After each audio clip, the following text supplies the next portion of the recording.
communiqué officiel, V pour la santé mentale. Ce n'est pas dans la tête, c'est dans le silence qu'on meurt.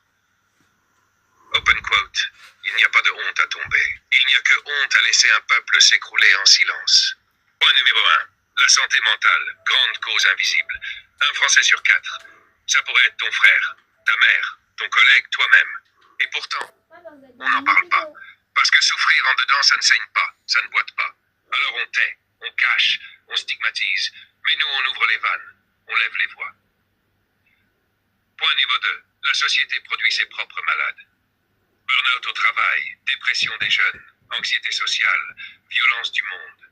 Et l'État, il parle de bien-être en distribuant des anxiolytiques. Il parle de résilience au lieu de justice. Point numéro 3. La stigmatisation est un crime discret. On juge celui qui pleure, on écarte celle qui vacille, on se moque de celui qui entend des voix, et l'on ose encore parler de république fraternelle. Point 4. Le silence tue. Chaque jour en France, près de 200 personnes tentent de se suicider. Plus de 9000 se donnent la mort chaque année. Et combien d'alertes ignorées? Combien de psys en burn-out?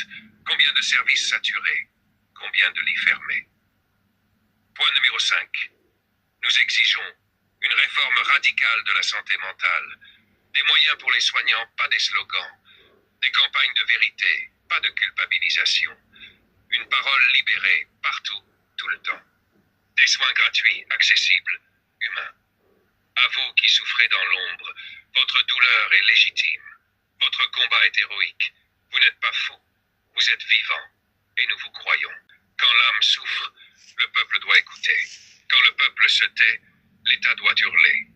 Et quand l'État oublie, c'est à nous de rallumer la lumière. Le peuple libre et vit pour vendetta souffre. Le peuple doit écouter.